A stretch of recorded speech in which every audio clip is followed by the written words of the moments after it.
आपल्यासोबत खासदार वर्षा गायकवाड जी जोडलेले आहेत। वर्षाताई, मुंबईमध्ये हा प्रकार घडलेला आहे, लोकसभेत दिल्लीमध्ये प्रकार घडला, अमित शहा यांनी बाबासाहेब आंबेडकर यांच्याबाबत वक्तव्य केले, त्यानंतर काँग्रेस आक्रमक झाली आणि आता भाजपा युवा मोर्चाच्या कार्यकर्त्यांनी मुंबईमध्ये काँग्रेस कार्यालयावर हल्ला केलाय, तोडफोड केली आहे। मी प्रश्न तुम्हाला विचारतो, आता मला एक गोष्ट सांगा, अमित शहानी राज्यसभेमध्ये जे वक्तव्य केलं की आंबेडकर आंबेडकर आंबेडकर हे फॅशन झालेली आहे, हे वक्तव्य किती चुकीचं होतं?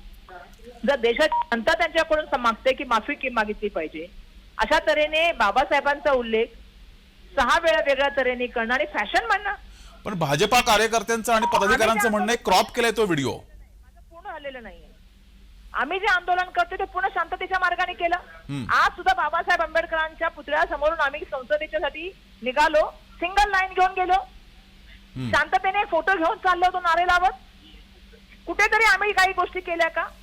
आजपर्यंत आमची रोज आंदोलनं चालली आहेत। आम्ही त्यांच्यासाठी जायसाठी एक रस्ता ठेवलेला आहे की त्यांनी रस्त्यात आता मक्काद्वाराच्या माध्यमातून आतमध्ये जाऊ, पण त्यांनी आम्हाला मक्काद्वाराच्या आतमध्ये जाऊ दिलं नाही।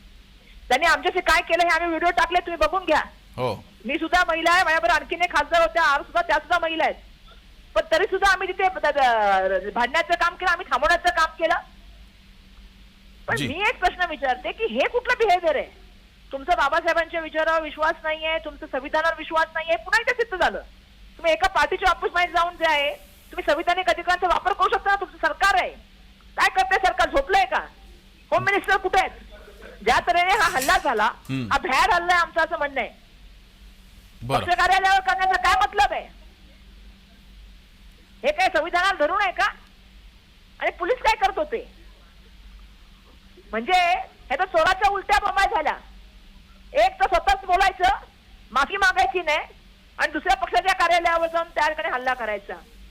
महाराष्ट्राची जनता सूद नाही, महाराष्ट्राच्या जनतेने बाबासाहेबांना पण बघितलंय, देशाच्या संविधानाला पण बघितलंय, आणि महाराष्ट्र हा प्रबोधनाचं राज्य आहे, त्यामुळे महाराष्ट्राच्या जनतेला चांगल्या तऱ्हेने माहिती आहे। जी मात्र वर्षाताई, या सर्व कार्यकर्त्यांचं किंवा भाजपाच्या पदाधिकाऱ्यांचं सुद्धा म्हणणं आहे की अमित शहा यांचा व्हिडिओ क्रॉप केलाय आणि क्रॉप करून दाखवतायत।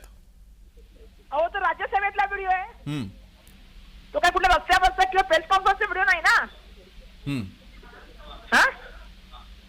आहे का सांगा, तुम्ही मला सांगा ना, तुम्ही पत्रकार महोदय सांगा कुठला व्हिडिओ आहे तो? राज्यसभेतला व्हिडिओ आहे ना तो? व्हिडिओ पूर्ण म्हणजे रेकॉर्डवर असणार आहे मग 100%। जी, तुम्ही माफी मागितली पाहिजे पहिला, तर अशी वक्तव्य करतात। तुमची आरएसएसची भूमिका काय हे महाराष्ट्रातील जनता, देशाची जनता चांगल्या तऱ्हेने ओळखते, पण असा भ्याड हल्ला करून तुम्ही जर आम्हाला घाबरवणार असाल तर आम्ही घाबरणार नाही। आम्ही लढणारे लोक, आम्ही लढण्याचं काम करू, रस्त्या उतरू, जनतेमध्ये जाऊन आवाज उचलू आम्ही। हे काय घाबरता काय वाटतं? आम्ही बाबासाहेबांच्या अनुयायी आहे, घाबरणार नाही मी। जे मात्र वर्षाताई, मुंबईमध्ये तुमच्या कार्यकर्त्यांवर सुद्धा लाठी हल्ला झाला यावेळेस, ज्यावेळेस भाजपाचे कार्यकर्ते आले तुमच्या कार्यालयाची तोडफोड करत होते त्यावेळेस लाठी हल्ला करण्यात आलाय। तर वर्षाताई यांच्यापर्यंत पुन्हा एकदा आपण पोहोचूच, मात्र ही दृश्य आपण पाहतोय, काँग्रेस कार्यालयात घुसण्याचा प्रयत्न करण्यात आलेला आहे। भाजपा युवा मोर्चाच्या कार्यकर्त्यांकडून हा प्रयत्न झालाय। काँग्रेसच्या कार्यालयाची तोडफोड सुद्धा करण्यात आलेली आहे, सोबतच पोस्टरवर शाई फेक सुद्धा करण्यात आली आहे। सोनिया गांधी यांचा इथे फलक होता, या फलकावर शाई फेक करण्यात आली आहे।